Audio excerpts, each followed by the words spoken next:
If you want Bradley Beal on the New Orleans Pelicans, you don't need to trade away assets. Just draft Keyonte George at 14 instead. It's Thursday's Locked On Pelicans. Let's go.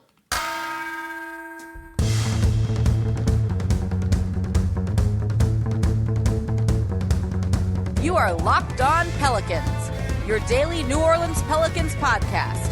Part of the Locked On Podcast Network, your team every day. Welcome to another edition of Locked On Pelicans, the daily podcast covering your favorite team, the New Orleans Pelicans and NBA, part of the Locked On Podcast Network, your team every day, available wherever you get your podcasts and available on YouTube. I'm your host, Pelicans Insider, credential member of the media, Jake Madison, at NOLA Jake on Twitter. Here with y'all on this Thursday, and we've got another draft profile here for you in Keyonte George out of Baylor. This was a guy that was requested a lot. We're going to break down his game for you, the strengths, the weaknesses, the NBA comps, and then in the third segment, let's talk a little bit about coaching staff changes. Are they coming or not?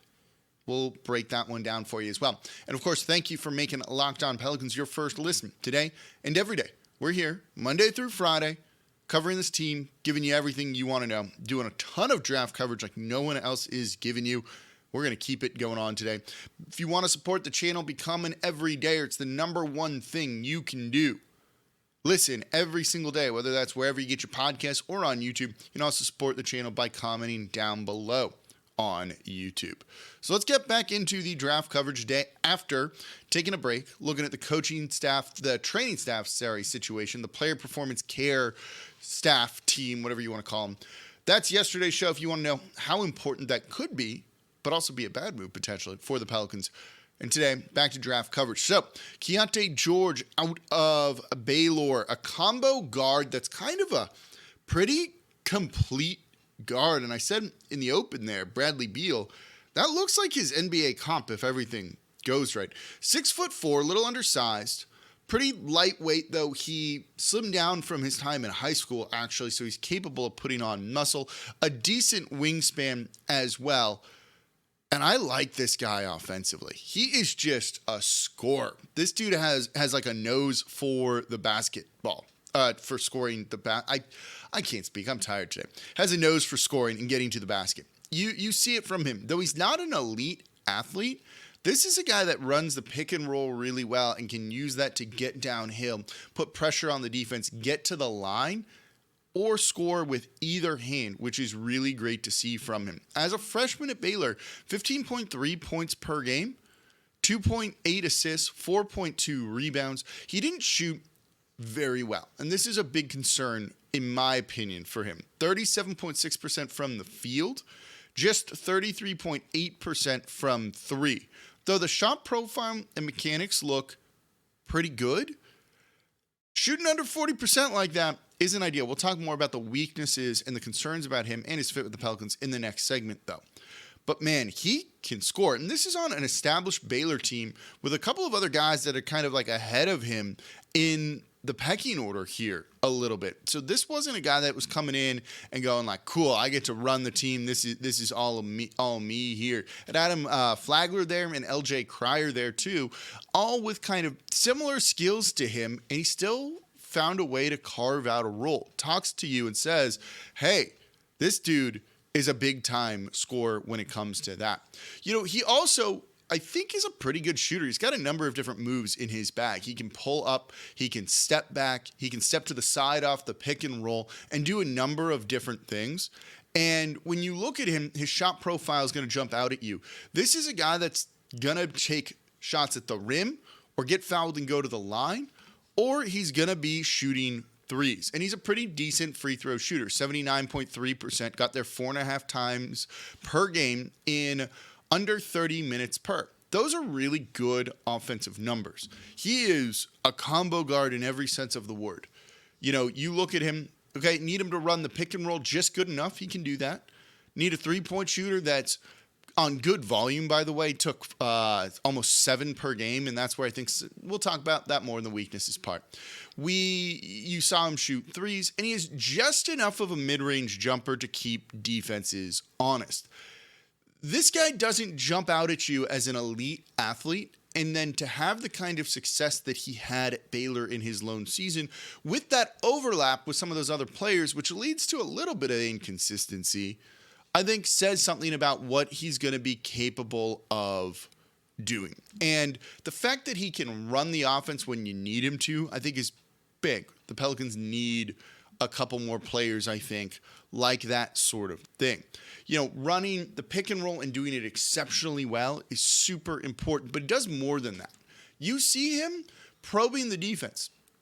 Talked about Kobe Buffkin the other day, a guy I'm really high on, I think could be a lightning rod off the bench. He doesn't do some of the things that Keyonte George does. He might be more well-rounded prospect, but you see Keyonte George also probing a defense.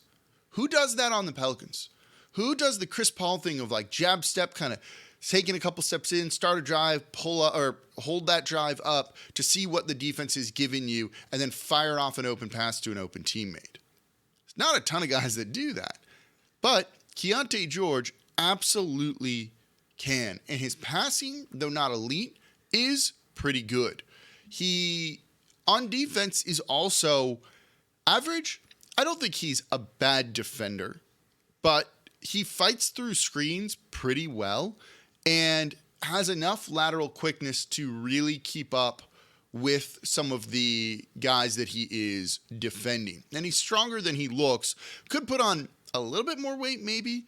We've seen him be bigger, slim down for Baylor. If he needed to, he could put it on. And I think he's got enough strength to keep guys kind of out there on the perimeter and prevent dribble drives. And I think when you look at that in the context of the Pelicans, that's fine. Doesn't need to be an elite defender. I don't think they need to draft an elite defender. I simply want them to take a good half-court offensive player, and that is something that Keyonte George absolutely does. Can shoot threes on high volume like Bradley Beal. Can run the pick and roll just enough and be your point guard out there for a period of time just like Bradley Beal. Gets to the rim, finishes well with either hand even though he's not an elite athlete, just like Bradley Beal. There's just a fluidity to his game that reminds you of Bradley Beal. So why trade for Bradley Beal and all the picks and things that it would take? And he's aging a little bit. And instead draft the next Bradley Beal in Keyonte George. I don't know if he'll be at 14. I think this is a guy that NBA teams are going to like and would not be shocked if he goes higher than 14 and won't even be there. But what are some of the weaknesses? I think he's a great offensive player, can kind of give you everything there. What about the weaknesses and what are the concerns about him and maybe why he could slip and potentially be there at 14? Let's talk about that coming up here next in today's episode of Locked On Pelicans. Before we get to that, though, today's episode of Locked On Pelicans brought to you by FanDuel. Make a fast break to FanDuel during the NBA Finals because right now, new customers get a no-sweat first bet up to $2,500. That's $2,500 back in bonus bets if your first bet doesn't win. The app is safe, it's secure, it looks fantastic. The layout makes it just easy to navigate and find the bets and wagers that you want or that maybe you weren't thinking about, but they're put right out there in front of you so you can see those same game parlays make even more money that people are taking. And you also get paid instantly. So there's no better place to bet all the NBA Finals than America's #1 sportsbook. Visit FanDuel.com/lockedon and get a no-sweat first bet up to $2,500. That's FanDuel.com/lockedon. FanDuel, official sports betting partner of the NBA. And thank you for making Locked On Pelicans your first listen today and every day. We're here Monday through Friday. Known us is breaking down everything you want to know about the team, whether it's why the medical training, player performance, and care staff, team, whatever the official title is so important that change is coming, and why maybe it's a mistake. Giving you all the angles you want to know about moves like that here on Locked On Pelicans. No one else comes to you like this, completely free. You want to support the channel? You don't need to give me money. Don't need to sign up for anything. Just subscribe wherever you get your podcasts and on YouTube and comment down below. Plus, become an everydayer. Listen Monday through Friday. I did mailbag in yesterday's show. And a lot of the questions I got were episodes we've done in the past 2 weeks here on Locked On Pelicans. Listen every day. You're not going to have as many questions as you want because, trust me, we're covering it on Locked On Pelicans, part of the Locked On Podcast Network, your team every day. We even got fancy new graphics on YouTube. So Today's show, we're looking at Keyonte George, draft profile for the guard out of Baylor. Young, too. He will be 20. He'll turn 20 next season, middle of next season. This is a guy that if you just need a scorer, if it all goes to plan, this is a dude who's going to be an elite scorer at the NBA level. He's going to be able to add more of a mid-range game, too, I think. But if it goes poorly, you have an inefficient, undersized guard. And that is something that doesn't always work out at the NBA level. The shooting percentages are a concern. 37.6% from the field. And just 30, let's round up and be nice to him, 34% from three on good volume. And I think some of that is because of the large volume of attempts that he was taking. And the fact that Baylor had two other guards that were taking minutes up, that were also kind of eating into his role a little bit, even though he started, was a little bit of a problem for him. And it forced him to maybe take some shots that you look at and you're like, why are you doing that? But he just wanted to kind of go out and get his. Is that a product of the situation he was in, or is that who he is as a player? Because you look at a lot of his tape, there's some chucking going on there, and I don't think that really works on a team, particularly with Zion Williamson. And so getting a guy that's a bit of a chucker, I think could be a minor concern. Going back to some of his high school stuff that I was able to see, better three-point shooter, including some of the stats out there. So maybe that was more of a Baylor situation, and that if he simply refines his shot selection here in the NBA, it'll be okay. Defensively, he's fine. Fine at best. He's 6'4" and a little undersized. Teams are going to try and put him in pick and roll situations and just attack him and target him over and over and over. It depends on how you feel about the Pelicans defense. I think the defense was good last year. They were. Someone asked me, should they do more zone to try and be better? They had the sixth best defense. Defense wasn't the problem for the New Orleans Pelicans at all. It was offensive, which is where Keyonte George thrives. So I think he could work in the system here, but undersized guards is something I like staying away from, but you also have a bigger guard in Dyson Daniels. So you can roll with a guy like this, but I don't know if you'd really want to see very many backcourts with him and Jose Alvarado in the half court. When we saw that Jose and Devontae Graham backcourt, that wasn't great. We've seen Jose and CJ struggle a little bit together too. Those undersized backcourts aren't great. So Keyonte George and Jose, Keyonte George and CJ McCollum, I don't know if that's a great mix of things if you're the New Orleans Pelicans. So something to keep in mind when it comes to that as well. Offensively, as good as he is running the pick and roll, he struggles when he gets double teamed and blitzed. You throw two at him, he turns the ball over and he dribbles into bad situations. That kind of ties into the first point I made here about him kind of wanting to go and get his. While he's great with the ball in his hands, the handle is very tight, and he's very good at keeping space between him and his defender. You throw two at him, and that kind of goes away, that skill. So when he's running things, if he's running things his rookie year, he's gonna really, really struggle. Is he gonna be doing that though? Is he going to kind of be running the show, or are you going to have him out there with Zion, with BI, with CJ, and it's like, look, you want to double team Keyonte George, go right ahead, because others are going to be open, and those are the people you don't want to be open because they're going to burn you. So given the team and the makeup here, I don't know if that's as big of a concern as it could be for other teams where he's maybe going to more of a rebuilding team. And I think you can live with them doubling him and just work on getting the ball out of his hands. But the problem is, the basketball IQ isn't as high up as some of the other guys we're looking at in this draft. His feel for the game is good for the most part, but he makes some questionable decisions with over dribbling and just trying to kind of create things that really aren't there. And it leads you to having those WTF moments. And for a Pelicans team that's going to have kind of high expectations and high stakes around him next year, do you have the ability to go out and put a guy out there and let him learn and make mistakes? Or is Keyonte George going to spend a lot of time in the G League, and is that really where you want to put him? I'm not sure. But the ability to score in the way that he does when he gets going, and he scores in bunches, makes him so intriguing. So intriguing that if you can refine his shot selection, if you can work on adding a few things to his game, the basketball IQ, the recognition, and maybe limit his role a little bit in the beginning of his career and let him blossom, you have a guy that could be a very special player, just like Bradley Beal is. And that's why I think that's the NBA comp for him. I really see that with just how fluid his game is, the ability to get to the rim, the ability to shoot threes, the good form. You know, if he's there at 14, and I don't know if he will be, I think he's going to end up going higher, at least right now. Pelicans are going to almost have to take him, even if he's a little more developmental, I think, at this stage of his tenure than you potentially would want. But there's a lot of talent there and a lot to like. Let me know in the comments down below on YouTube, do you like Keyonte George? Is this someone you want to see the Pelicans take? Where do you rank him with guys like Kobe Buffkin, with Jordan Hawkins, and Bryce Sensabaugh, all of whom we've covered here on Locked On Pelicans? So coming up next, this came from a question that I was going to do in the mailbag yesterday, but I don't have the question the question in front of me, so I don't have the Twitter handle of who it was. Are we going to finally see some changes coming to the coaching staff? It's June, basically, when you're listening to this already. Are they kind of done? I'll give you the answer to that question coming up here next in today's episode of Locked On Pelicans.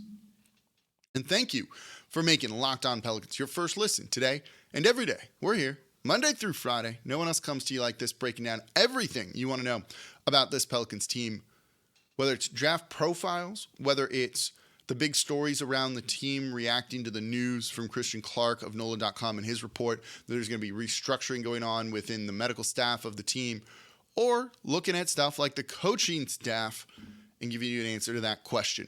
So subscribe wherever you get your podcast and on YouTube. If you want to support the channel, best thing you can do, become an everydayer. Listen Monday through Friday. All your Pelicans questions will get answered. We got a lot more to come here. We're still 5 days a week. It's the off season. People are taking breaks. I'm not. So subscribe. So this came from a question that I was going to use in yesterday's show, and then the restructure news kind of trumped everything there. And I think it's a funny question to me. And the question basically was like, it's June. Are we going to see some coaching staff changes? The answer to that is yes. Yes, you will. And everyone just needs to have a little bit of patience with that. You know, they've lost one coach in Ryan Pannoni to Alabama. There's likely going to be some others happening as well, especially because there's been interest in some of their coaches too, particularly Jaron Collins, who interviewed, and at least in the first round, with the Detroit Pistons for their job. But the coaching carousel hasn't really truly started just yet. So once that gets going, that's when changes are going to happen. If Jaron Collins was being interviewed by the Pistons, would they maybe want to bring him on to Monty Williams' staff if they hire Monty Williams? The report out there is they really want Monty Williams right now. Easily could be the case. Is there anyone else on the staff that someone else might like and want to bring on? There have been a number of head coaching hires. We've seen the Bucks hire their head coach. We've seen the Houston Rockets hire Ime Udoka. We just heard that Nick Nurse is going to Philly. There's still the Phoenix Suns who have the opening, the Detroit Pistons who have the opening, I believe. And maybe another one to come, though I don't think the Celtics are going to end up making a change. But when you look at all of that, they haven't filled out the staffs on a lot of those teams yet. Last report I saw was that Ime Udoka is going to take a couple of coaches from the Boston Celtics to be on his staff, his previous assistants. So once those staffs start to get filled out, that's when you look at this and start to see the coaching carousel spin. The name we've heard the Pelicans linked to that I don't think is a huge fix, though adds some experience to the bench, and I did a show on this too, is James Borrego. But he's a free agent coach. He's not on a staff right now. So he can, of course his name's going to be linked. But you're going to probably need to wait a little bit longer for the coaching carousel to really start spinning with the assistants. It spins with the head coaches first, and then it's going to kind of go down to the assistants as they bring in their guys, as they start to really look around the league and see who they could add. Of the question on Twitter, the follow-up was, that Willie Green didn't get to hire his own staff or bring all of that in, and that a guy like David Griffin had a lot of say in it, and that's true, but Willie Green does too. There were some they wanted to keep. There were some guys on this staff that they really like that they definitely wanted to keep. Teresa Witherspoon is the best example of that. Fred Vinson is also a great example of that.